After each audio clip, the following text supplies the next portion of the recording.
So, hello everyone! So, unahin natin, marinate natin yung ating chicken wings with a dice of garlic or chop of garlic.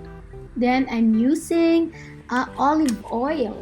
And of course, lagyan natin ng salt and pepper, asin at paminta.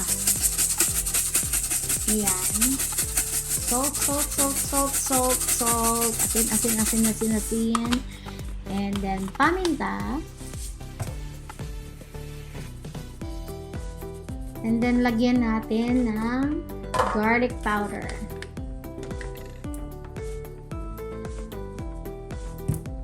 Tapos, naggamit ako ng oregano seasoning.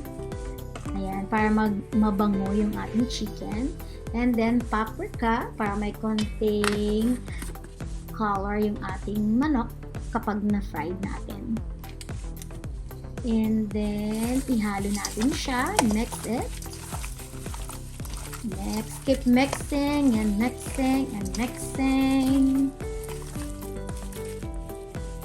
And then, after mix, ayan, medyo himas-himasin natin siya para talagang ma-absorb yung season na nilagay natin sa ating chicken wings. And after that, lagyan natin ng isang itlog.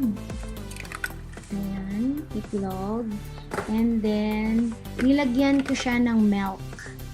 Gamit ko na milk, isa almond milk, but any milk you could put para pampaano siya ng lasa ng manok.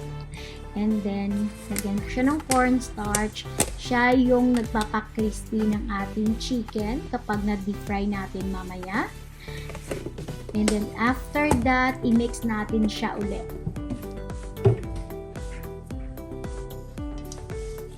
Keep mixing, and then, after we mix, ibabad lang natin siya like 30 minutes. And then, pwede na natin siya i-deep fry.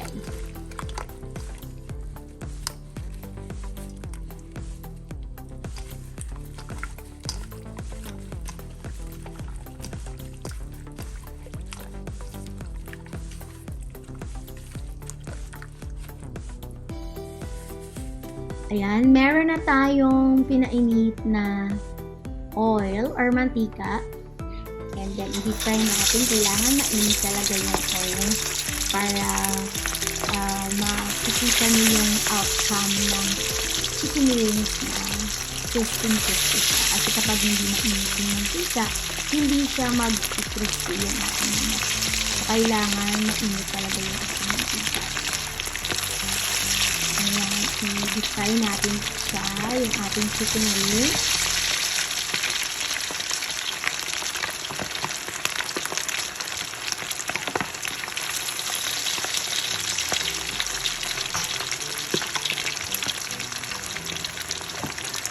And while deep frying our chicken wings, gagawa tayo ng ating dipping sauce.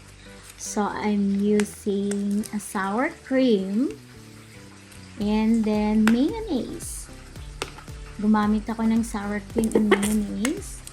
Ihalo lang natin with avocado oil. Kung wala kayong avocado oil, pwede olive oil, but I'm using avocado oil kasi healthy siya. At the same time, healthy rin naman ng olive oil.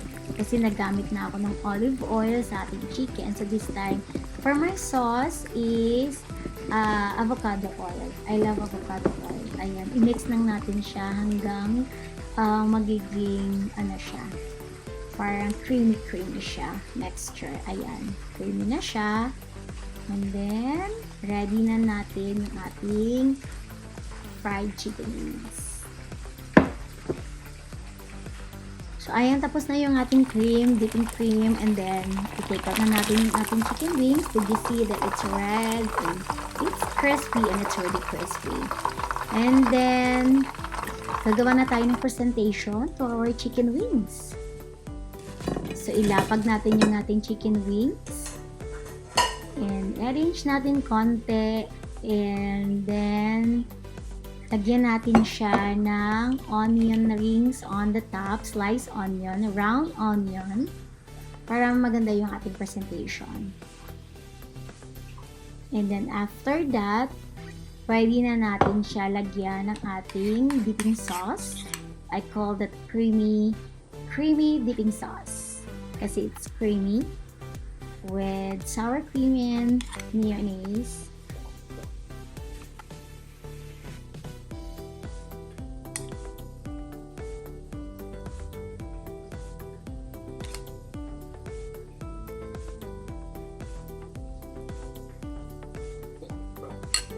And that's it. And then, para gumanda yung ating presentation, we're going to put a sprinkle of parsley.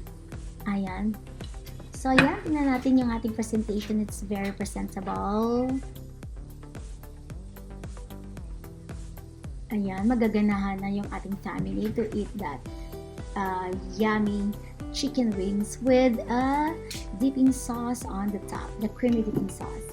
Tikman natin, if you could see, yung ating chicken wings is lutong-luto sa loob and juicy.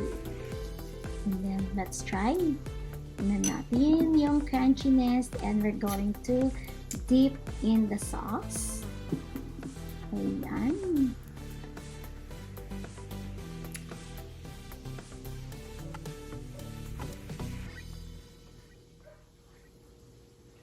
Try natin. I'm so very excited.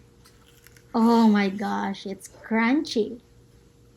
Tastes so good. I love the combination of sour cream and mayonnaise at the same time with avocado oil. It really tastes good. It's heavenly.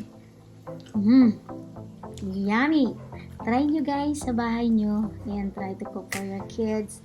Magugustuhan talaga nila yung chicken wings with creamy dipping sauce. Ayan, thanks for watching. Hope you like the way I cook my chicken wings.